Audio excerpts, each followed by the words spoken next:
Pemirsa, berita Banjarmasin kembali hadir menjumpai Anda bersama saya, Faya Putri. Sejumlah berita aktual dan beberapa informasi menarik lainnya telah kami siapkan untuk Anda. Berikut berita utama hari ini. Ex-kantor Pengadilan Agama Kabupaten Kota Baru terbakar.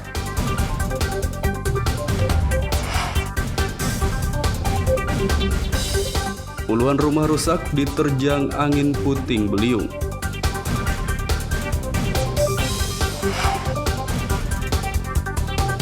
Induk dan anak lutung tersetrum saat memanjat tiang listrik.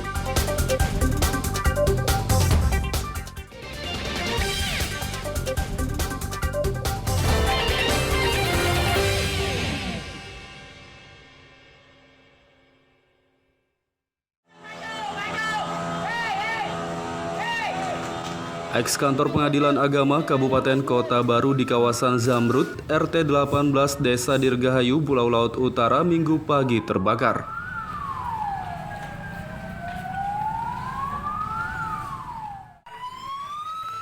Inilah video amatir saat kobaran api dan asap pekat mengepul dari bangunan ex-kantor Pengadilan Negeri Kabupaten Kota Baru di kawasan Zamrud, Desa Dirgahayu, Pulau Laut Utara. Bangunan yang sedang direnovasi dan rencananya dijadikan sebagai kantor dinas pertanian tersebut terbakar pada Minggu pagi sekitar pukul 8.30 WITA. Anggota pemadam kebakaran damkar dan warga sekitar berupaya memadamkan api dan memindahkan sejumlah barang yang ada di dalam bangunan tersebut. Pemadaman berlangsung cukup lama karena terkendala sulitnya mendapatkan air. Kurang lebih 8.30. Itu dilaporkan ke pemadam dan pemadam kebakaran Kota Baru bersama BPBD dan relawan Balakar HBS itu langsung terjun ke lapangan. Ini yang terbakar apa Pak? Itu kantor atau apa? Ini dulunya ex pengadilan agama, kemudian sempat dipakai oleh dinas kesehatan, sempat dipakai oleh sebagai mes kawan-kawan dari Kodim. Nah, kita masih belum tahu nih apakah ini masih digunakan atau tidak, itu kan. Tetapi info yang kita dapat juga sementara ini sudah kosong. Pertama datang kita kesulitan air. Titik air sangat jauh dan juga untuk selang yang kita pakai cuma 5 roll, tidak sampai. Nah, jadi kendala utamanya air Pak? Air ya, titik air kita belum tahu dan juga sangat jauh air. Itu aja untuk sementara kita laporkan. Dan belum ada tersedia.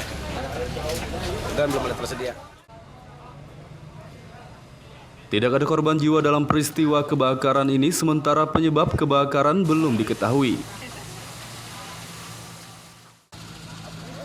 Dari Kabupaten Kota Baru, Muhammad Lutfi Darlan dan Fauzi Rahman melaporkan.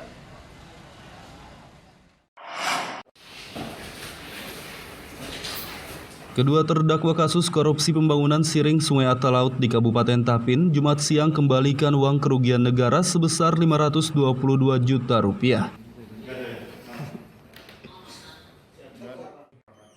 Pembangunan siring Sungai Atalaut di Kecamatan Bungur, Kabupaten Tapin pada tahun 2018 yang kemudian ambruk pada tahun 2019 lalu menjerat oknum ASN Dinas PUPR setempat berinisial RJS dan FF selaku kontraktor sebagai terdakwa kasus korupsi. Kedua terdakwa Jumat siang mengembalikan uang kerugian negara sebesar Rp522.748.800 yang dikorupsi dari proyek pembangunan siring tersebut.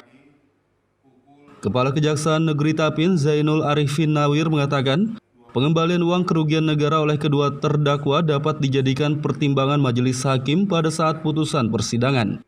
Namun menurutnya meski kedua terdakwa telah mengembalikan uang kerugian negara, mereka tetap menjalani hukuman sesuai hasil putusan sidang nanti. Ini tentunya bisa menjadi pertimbangan kami di dalam menentukan berapa tuntutan yang akan kami ajukan ke majelis hakim. Ada kemungkinan bebas, Pak?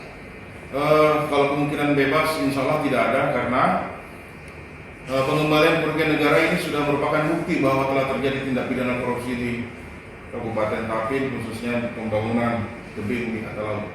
Ini apakah berdampak kedua tersangka atau cuma satu tersangka nanti? Kenapa? Ada dampaknya pengurangan hukuman apakah dua tersangka atau cuma satu tersangka? Tentunya ini akan berhubungan dengan kedua tersangka tuntutan, karena ada niat baik tersangka untuk mengembalikan kerugian negara. Kedua terdakwa dikenai pasal 2 dan 3 Undang-Undang Nomor 31 Tahun 1999, Junto Undang-Undang Nomor 20 Tahun 2021, dengan ancaman hukuman paling lama 20 tahun penjara. Saat ini kedua terdakwa belum ditahan karena alasan kesehatan, namun dilarang bepergian keluar kota.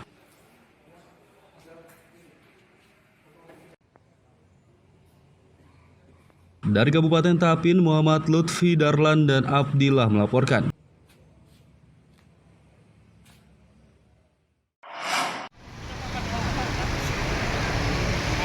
Kasus positif COVID-19 di Kota Banjarmasin terus menurun. Dari 9.000 lebih kasus, kini tersisa 83 kasus lagi yang masih terkonfirmasi COVID-19.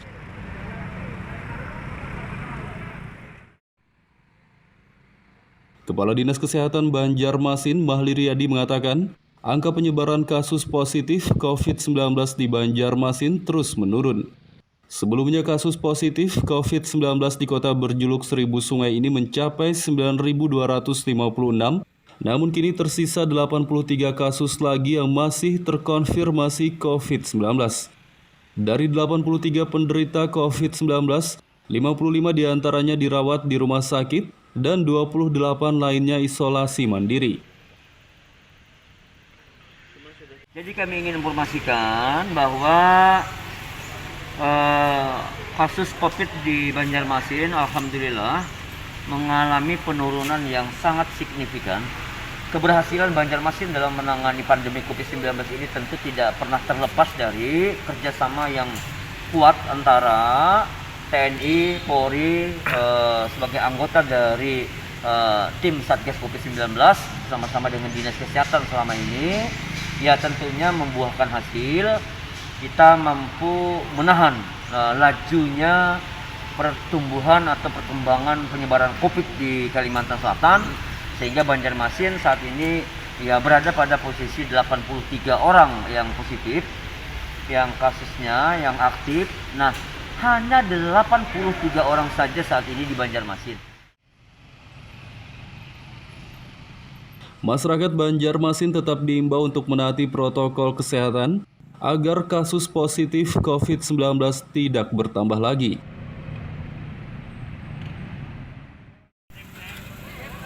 Dari Banjarmasin, Muhammad Lutfi Darlan dan Fudail melaporkan.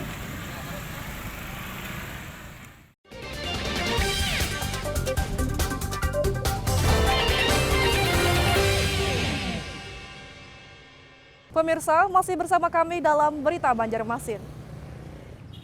Bagi Anda yang baru bergabung, berikut Berita Banjarmasin utama hari ini. Ex-kantor Pengadilan Agama Kabupaten Kota Baru terbakar.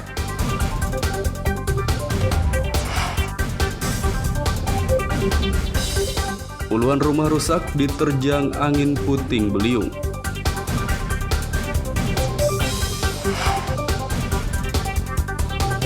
Induk dan anak lutung tersetrum saat memanjat tiang listrik.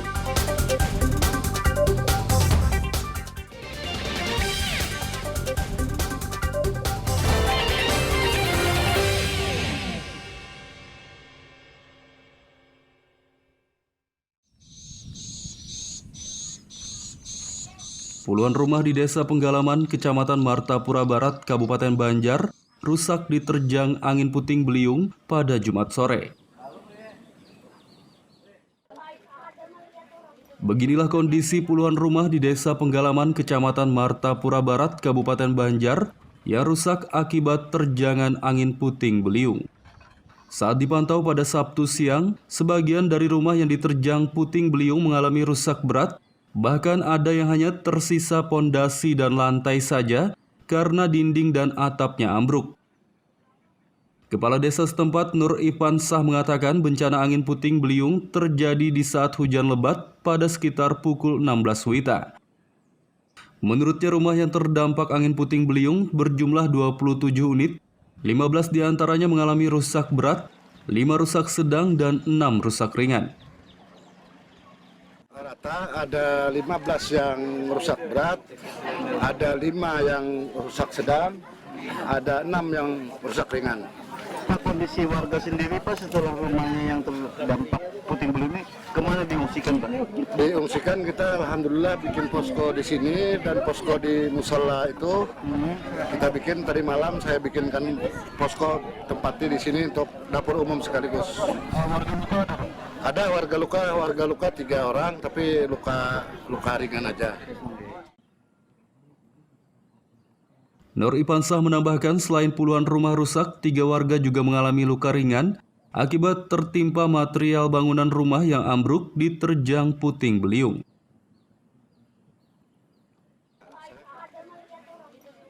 Dari Kabupaten Banjar, Muhammad Lutfi Darlan dan Fahmi melaporkan.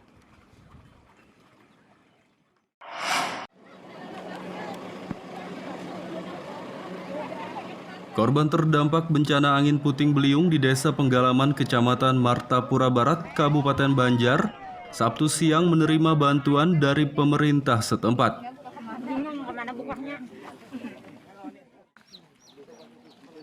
81 warga Desa Penggalaman, Kecamatan Martapura Barat, Kabupaten Banjar, yang rumahnya terdampak angin puting beliung masih mengungsi di tenda pengungsian. Salah satu warga, Kurnia, menyatakan saat angin puting beliung terjadi ia berada di dalam rumah. Beruntung atap rumahnya yang terlepas diterjang angin tidak menimpa dirinya. Dua kali warna ini. Mana dengan parahnya yang ini atau yang kedua tuh Bu? Parah ini. Nah saat kejadian itu Ibu lagi ngapain Bu? Lagi halus. Nah saat kejadian ini Ibu lagi ngapain? Duduk di rumah juga. Di rumah juga. Di rumah juga. Ada melihat rumah rabas tuh. Tikang ada kau suara lagi. Duduk aja lagi nah. Bingung pula? Bingung. Surangan di rumah. Ini surangan di rumah. Yang rusaknya apa aja di rumah Ibu tuh Bu? Habis. Puluhan warga yang terdampak puting beliung Sabtu siang dikunjungi Bupati Banjar Saidi Mansur dan wakilnya Said Idrus Al-Habsi beserta sejumlah jajaran Forkopimda setempat. Selain melihat langsung kondisi rumah yang rusak akibat terjangan puting beliung, Saidi Mansur juga menyerahkan bantuan kepada para warga yang terdampak. Saidi Mansur mengatakan ia sangat prihatin terhadap warga yang terdampak angin puting beliung dan berharap warga diberi ketabahan serta kesabaran menghadapi cobaan ini. Dan mudah-mudahan dalam bentuk siaga darurat memberikan bantuan seperti makanan dan juga pakaian-pakaian sehingga yang terdampak juga bisa memanfaatkan bantuan tersebut. Kami juga mengharapkan dinas terkait yang mana di sini ada dinas Perkim, berencana untuk bisa recovery pembangunan ini, bangunan sangat parah. Karena tidak memungkinkan juga masyarakat bisa membangun rumahnya kembali seperti itu. Mudah-mudahan langkah ini akan cepat dan masyarakat bisa pulih kembali. Saidi menambahkan pemerintah Kabupaten Banjar akan berkoordinasi dengan Kodim 1004 Martapura agar melakukan karya bakti memperbaiki rumah yang terdampak angin puting beliung. Dari Kabupaten Banjar, Muhammad Lutfi Darlan dan Fahmi melaporkan. Dari Basnas mengucapkan terima kasih. Warga Kota Banjarbaru melalui Badan Amin Zakat Basnas setempat minggu lalu menyerahkan bantuan senilai 250 juta rupiah untuk Palestina. Kita dibandingkan dengan Basnas. Bantuan senilai 250 juta rupiah yang terkumpul dari donasi masyarakat Kota Banjarbaru untuk Palestina diserahkan oleh Basnas setempat kepada Wali Kota Banjarbaru M. Aditya Mufti Arifin pada minggu lalu. Wakil Ketua 1 Bidang Pengumpulan Basnas Banjarbaru Hafidah mengatakan, pengumpulan donasi masyarakat untuk Palestina berlangsung dalam kurun waktu setengah bulan. Menurutnya bantuan ini adalah bentuk kepedulian masyarakat Banjarbaru terhadap Palestina yang saat ini sedang mengalami konflik. Dasarnya Bu, kenapa jadi kepala Palestina ini? Kita merasa artinya adalah karena rasa ada persaudaraan. Artinya persaudaraan kita, mereka artinya boleh dikatakan terjolimi oleh Zionis yang demikian kejamnya. Itu membuat artinya kita rasa tersentuh hati kita untuk mengumpulkan dana-dana tersebut, dan para masyarakat Banjarbaru sangat luar biasa juga artinya dalam hal ini apresiasi mereka itu terhadap Palestina dalam keadaan situasi yang mereka sangat boleh dikatakan sangat terjolimi lah begitu Pak kira-kira. Bantuan masyarakat Banjarbaru untuk Palestina akan segera dikirimkan oleh pemerintah setempat. Dari Banjarbaru, Muhammad Lutfi Darlan dan Fahmi melaporkan.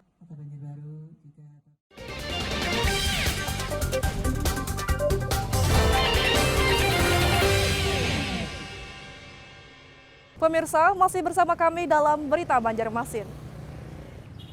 Bagi Anda yang baru bergabung, berikut Berita Banjarmasin utama hari ini. Ex-kantor Pengadilan Agama Kabupaten Kota Baru terbakar.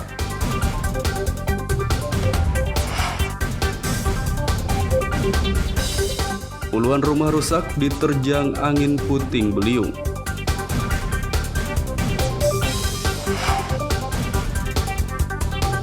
Induk dan anak lutung tersetrum saat memanjat tiang listrik.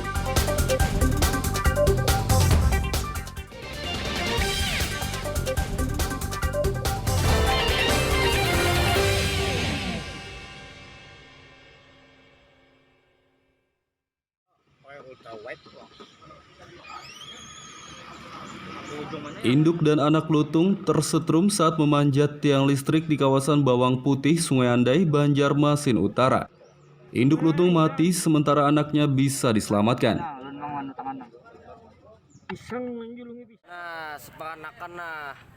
Inilah video amatir saat induk dan anak lutung jenis kelabu tergeletak di jalan usai tersetrum dan terjatuh dari tiang listrik di kawasan Bawang Putih, Sungai Andai, Banjarmasin Utara pada Kamis malam lalu. Warga yang berada di lokasi kejadian berupaya menyelamatkan kedua primata tersebut, namun induk lutung tak tertolong, sedangkan anaknya bisa diselamatkan. Anak lutung tersebut pun dirawat oleh warga, kemudian dievakuasi tim penyelamat hewan dari Badan Penanggulangan Bencana Daerah BPBD Banjarmasin. Koordinator lapangan tim penyelamat hewan BPBD Banjarmasin, Andi Putra, saat ditemui Minggu siang kemarin mengatakan, kondisi anak lutung kini sudah mulai membaik. Menurutnya induk dan anak lutung tersebut memasuki permukiman warga untuk mencari makan. Lutung kelabu tersetrum, jadi untuk indukannya meninggal dan sedangkan anaknya masih bisa kita selamatkan. Kemarin saat kondisinya seperti apa anaknya nih? Untuk anaknya saat ditemukan dengan tertindih dari indukannya dan ada sedikit stres, alhamdulillah kita sudah juga menghubungi dokter hewan. Setelah diperiksa kondisinya stabil dan langsung kita hubungi BKSDA dan alhamdulillah hari ini langsung direspon BKSDA untuk ditindaklanjuti. Bang, mungkin kenapa Bang jadi lutung ini masuk ke pemukiman warga Bang? Ya kemungkinan itu karena di daerah sana sudah hampir habis untuk area makannya, jadi mereka berpindah-pindah tempat untuk mencari tempat yang aman. Tim penyelamat hewan BPBD Banjarmasin akan menyerahkan anak lutung tersebut kepada Balai Konservasi Sumber Daya Alam BKSDA Kalimantan Selatan. Dari Banjarmasin, Muhammad Lutfi Darlan dan Fudail melaporkan.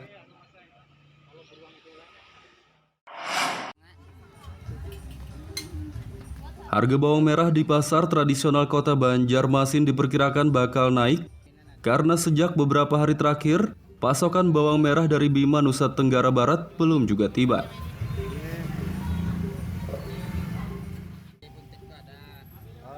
Pedagang bawang di Pasar Lama Banjarmasin Tengah, Ian, mengatakan saat ini harga bawang merah, putih, dan bombay masih normal dengan kisaran Rp18.000 per kilogram untuk bawang merah, Rp20.000 per kilogram untuk bawang putih dan bombay. Namun ia memperkirakan harga bawang merah bakal naik karena sejak beberapa hari terakhir pasokan dari Bima, Nusa Tenggara Barat belum juga tiba sehingga stok bawang pun mulai kosong. Untuk harga bawang merah sama putih ada naik atau turun nggak? Bawang putih turun bang. Bawang merah? Bawang merah turun juga hari ini. Hari ini bang tahu ini berapa hari ini ada masuk. Sudah berapa harganya? Harga butuhkan bang harga 14. Dijual? Jual 18. Itu bawang apa itu? Bawang Bima. Oke. Untuk saat ini stoknya gimana? Maksudnya? Stok bawangnya kosong kah? Masih ada bang. Kalau di pasaran? Jadi pasar kosong bang. Kosong. Iya ada masuk kapal. Hari Selasa aja masuk kapalnya. Ini diperkirakan kembali naik ke naik atau ya Pak? Bisa naik bang. Bisa naik 1.000 pulang dan 1 kilo kotornya tuh. Bisa naik lah. Malam kosong bang bawang hari di bawang lalu. Pedagang berharap pasokan bawang merah dari Bima Nusa Tenggara Barat lekas tiba agar tidak terjadi kenaikan harga. Dari Banjarmasin, Muhammad Lutfi Darlan dan Zoanda Adriani melaporkan.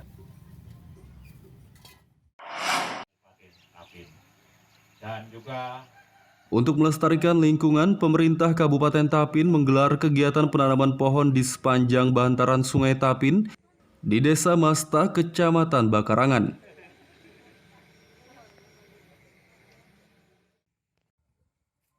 200 pohon jenis bungur Sabtu pagi ditanam di sepanjang bantaran Sungai Tapin, Desa Masta, Kecamatan Bakarangan, Kabupaten Tapin. Kegiatan penanaman pohon dipimpin Wakil Bupati Tapin Safrudin Nur, diikuti jajaran SKPD setempat dan sejumlah organisasi pecinta lingkungan. Penanaman pohon di bantaran sungai ini digelar untuk melestarikan lingkungan, sekaligus memperingati Hari Lingkungan Hidup Sedunia. Kita menjaga kelestarian daripada lingkungan dan mudah-mudahan juga masyarakat kita harapkan juga partisipasinya untuk penanaman pohon ini untuk mengikuti apa yang sudah dilaksanakan oleh pemerintah daerah, sehingga di bantaran-bantaran sungai ini semuanya dari sebelah jembatan sana arah ke Gadung dan di sini arah Sungai Masta itu ditanam pohon bungur, sehingga kelestarian lingkungan di kabupaten ini terjaga baik untuk generasi yang sekarang maupun untuk generasi yang akan datang. Alhamdulillah hari ini kita menanam pohon sebanyak 200 pohon bungur di sepanjang Sungai Tapin daerah Masta. Mudah-mudahan ini juga bisa akan mendongkrak nilai indeks kualitas tutupan lahan di Tapin, karena terus terang untuk indeks kualitas tutupan lahan kita masih sangat rendah karena banyaknya masih lahan-lahan yang belum vegetasinya yang besar, sehingga dengan adanya kegiatan ini juga akan membantu meningkatkan nilai indeks kualitas tutupan lahan di Tapin. Di bantaran sungai apa Pak? Salah satu penilaian untuk hitungan indeks kualitas tutupan lahan itu adalah salah satunya adalah bantaran sungai. Jadi selain RTH, kemudian sempadan sungai, sempadan danau, kemudian hutan, dan area reklamasi. Penanaman pohon di bantaran Sungai Tapin rencananya tak hanya digelar di Desa Masta saja, tapi juga di desa lainnya. Dari Kabupaten Tapin, Muhammad Lutfi Darlan dan Abdillah melaporkan.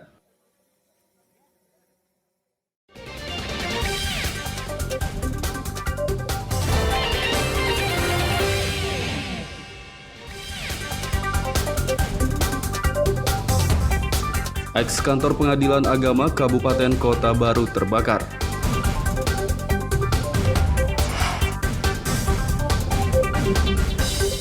Puluhan rumah rusak diterjang angin puting beliung.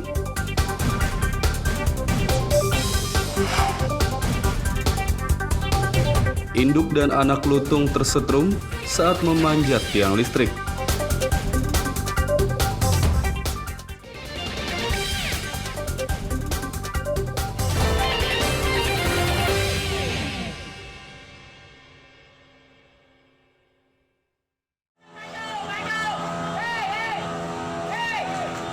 Eks-kantor Pengadilan Agama Kabupaten Kota Baru di kawasan Zamrud, RT 18 Desa Dirgahayu, Pulau Laut Utara, Minggu pagi terbakar.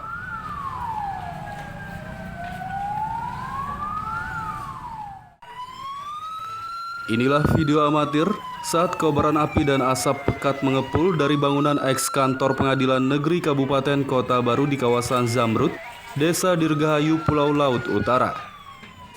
Bangunannya sedang direnovasi dan rencananya dijadikan sebagai kantor dinas pertanian tersebut terbakar pada Minggu pagi sekitar pukul 8.30 WITA. Anggota pemadam kebakaran damkar dan warga sekitar berupaya memadamkan api dan memindahkan sejumlah barang yang ada di dalam bangunan tersebut. Pemadaman berlangsung cukup lama karena terkendala sulitnya mendapatkan air. Kurang lebih 8.30. Itu dilaporkan ke pemadam dan pemadam kebakaran Kota Baru bersama BPBD dan relawan Balakar HBS itu langsung terjun ke lapangan. Ini yang terbakar apa Pak? Kantor atau apa? Ini dulunya eks pengadilan agama, kemudian sempat dipakai oleh dinas kesehatan, sempat dipakai oleh sebagai mes kawan-kawan dari Kodim. Nah, kita masih belum tahu nih apakah ini masih digunakan atau tidak, itu kan. Tetapi info yang kita dapat juga sementara ini sudah kosong. Pertama datang kita kesulitan air. Untuk titik air sangat jauh dan juga untuk selang yang kita pakai cuma 5 roll dan tidak sampai. Nah, jadi kendala utamanya air Pak? Air ya, titik air kita belum tahu dan juga sangat jauh air. Itu aja untuk sementara kita laporkan dan belum ada tersedia.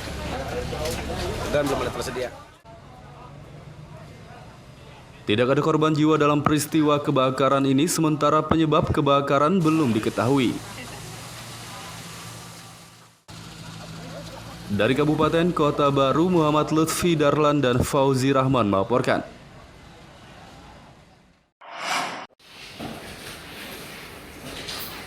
Kedua terdakwa kasus korupsi pembangunan siring Sungai Atta Laut di Kabupaten Tapin, Jumat siang kembalikan uang kerugian negara sebesar Rp522 juta.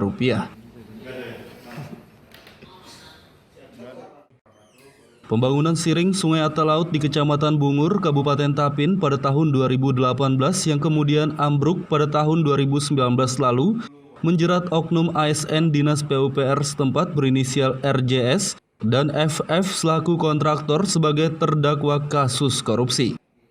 Kedua terdakwa Jumat siang mengembalikan uang kerugian negara sebesar Rp522.748.800 yang dikorupsi dari proyek pembangunan siring tersebut.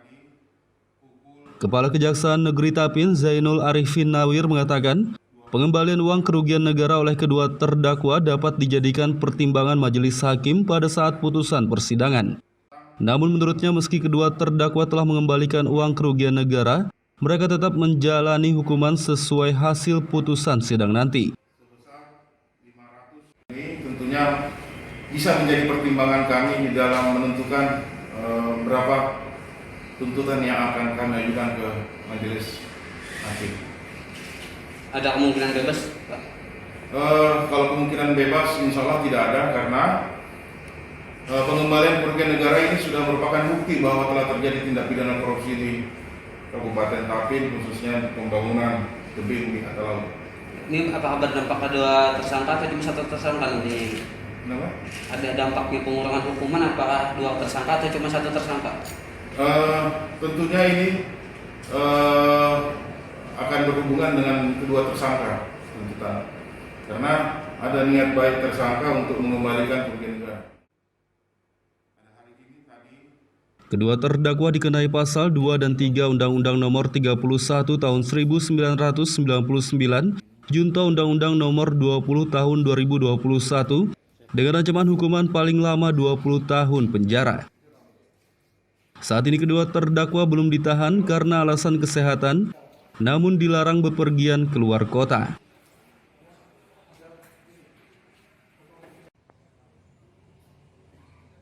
Dari Kabupaten Tapin, Muhammad Lutfi Darlan dan Abdillah melaporkan.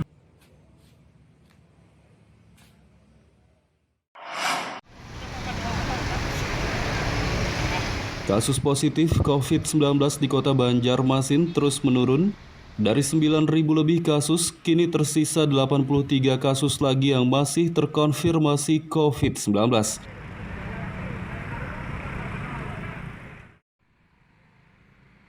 Kepala Dinas Kesehatan Banjarmasin, Mahli Riyadi mengatakan, angka penyebaran kasus positif COVID-19 di Banjarmasin terus menurun. Sebelumnya kasus positif COVID-19 di kota berjuluk 1000 sungai ini mencapai 9.256, namun kini tersisa 83 kasus lagi yang masih terkonfirmasi COVID-19. Dari 83 penderita COVID-19, 55 diantaranya dirawat di rumah sakit dan 28 lainnya isolasi mandiri. Jadi kami ingin informasikan bahwa kasus COVID di Banjarmasin alhamdulillah mengalami penurunan yang sangat signifikan. Keberhasilan Banjarmasin dalam menangani pandemi COVID-19 ini tentu tidak pernah terlepas dari kerjasama yang kuat antara TNI, Polri sebagai anggota dari tim Satgas COVID-19 bersama-sama dengan Dinas Kesehatan selama ini, ya tentunya membuahkan hasil. Kita mampu menahan lajunya pertumbuhan atau perkembangan penyebaran COVID di Kalimantan Selatan, sehingga Banjarmasin saat ini ya berada pada posisi 83 orang yang positif, yang kasusnya yang aktif. Nah, hanya 83 orang saja saat ini di Banjarmasin. Masyarakat Banjarmasin tetap diimbau untuk menaati protokol kesehatan agar kasus positif COVID-19 tidak bertambah lagi.